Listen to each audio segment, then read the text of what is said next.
12 शहजादियों का राज एक जमाने का जिक्र है। कहा एक अजीमाल शान सल्तनत में एक बादशाह रहता था जिसकी 12 बेटियां थीं। वो सब नहायत खूबसूरत, नाज़ मिजाजा और एक दूसरे से मुख्तलिफ मिजाज की मालिक थीं। इनकी उम्रें 13 से 31 बरस तक थीं। इन सब की एक चीज मुश्तरक थी, वह रक़्स की दीवानी थीं। वह दम भर हंसती खिलते रहते और रात को अपने कमरे में कहकों से महल को गूंजती रहते। एक दिन बादशाह ने अजीब बात महसूस की कि हर सुबह जब शहजादियां नींद से बेबेदार होते, इनकी रक़्स की चप्पलें मुकम्मल तौर पर घसी हुई और फटी होती थीं, जैसे उन्होंने पूरी रात नाचे में गुजार दी हो। यह बात बादशाह के लिए नहायत हैरतांगीज थी। वह आसमामा को समझ न सका। उसने पहर हदार ताइनात किए, खफी हिंगाहें रखी गईं, मगर कुछ समझ ना आया। हर सुबह चप्पलें फटेमलतें और शहजादियां मुस्कुराते हुए कहती, हमने तो कुछ नहीं किया। आखिरकार बादशाह ने ऐलान किया, जो कोई 3 रातों के अंदर यह मालूम कर ले कि मेरी बेटियां रात को कहां जाती हैं और उनकी चप्पलें क्यों फट जाती हैं, मैं इसकी शादी अपनी किसी भी बेटी से कर दूंगा और आधी सल्तनत उसे दे दूंगा। लेकिन अगर वो 3 रातों में यह राज ना जान सका तो वो सजा का हकदार होगा।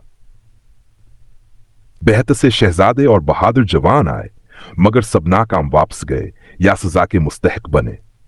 उनमें से अक्सर को तो शहजादियों की मुस्कुराहट ने है धोखे दिया था।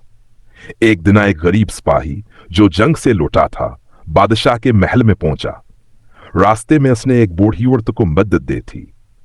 बूढ़ी औरत ने बदले में उसे एक जादुई चादर दी जो पहनने वाले को नजर न आने देती थी। साथ यासने खबरदार, शहजादियां बहुत चालाक हैं, सोने का ढोंग रचाएंगी, इनके धोखे में ना आना। सिपाही बादशाह के दरबार में हाजिर हुआ और पहरादारी का चैलेंज कबूल कर लिया। उसे शहजादियों के कमरे के बाहर बस्तर दिया गया। पहली रात जैसे ही अंधेरा छाया, शहजादियां बेदार हुईं, सरगोशियों में कुछ बातें कहें और सब ने अपनी रक़्स की चप्पलें पहन लें। बड़ी शहजादी ने कहा, यकीनन ये भी सोता रहेगा जैसे बाकी सब। लेकिन वो इन्हें जानती थे कि सिपाही ने जादुई चादर ओढ़ रखी है और वह सब कुछ देख रहा है। थोड़ी है देर में शहजादियां अपने बस्तर के नीचे से एक खफिया दरवाजा खोलती हैं, जिसके नीचे संगमरमर की सीढ़ियां थीं। सब बारी बारी नीचे उतरने लगे। सिपाही खामोशी से उनके पीछे हो लिया। सीढ़ियों के बाद वहां एक जादुई बाग में पहुंचे जहां चांदी, सोना और हैरे के दरख्त लगे थे। हवा में खुशबू और नरमी थी। दरख्तों की शाखें रोशनी में जगमगा रही थीं।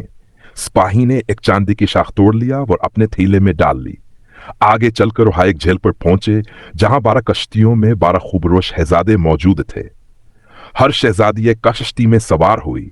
सिपाही छोटी शहजादी किश्ती में चपके से छप गया।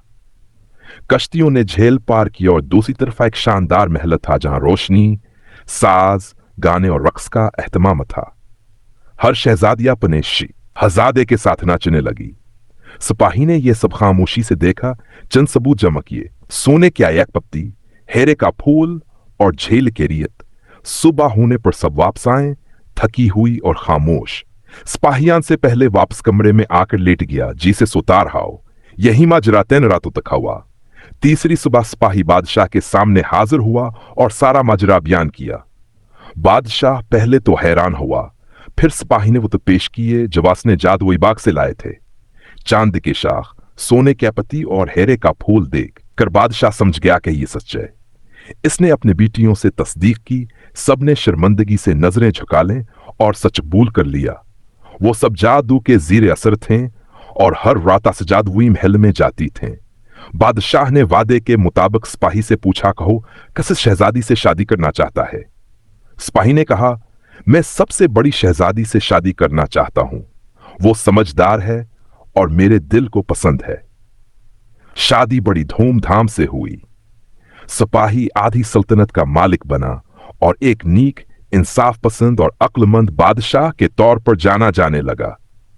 शहजादियां भी खुशी खुशी नई जिंदगी गुजारने लगें और फिर कभी चपके से नाचने न गईं। नतीजा, ये कहानी हमें सिखाती है कि सच्चाई और ईमानदारी हमेशा कामयाबी लाती है। جو شخص عقل، تحمل اور دیانت سے کام لیتا ہے آخرکار وہی کامیاب ہوتا ہے۔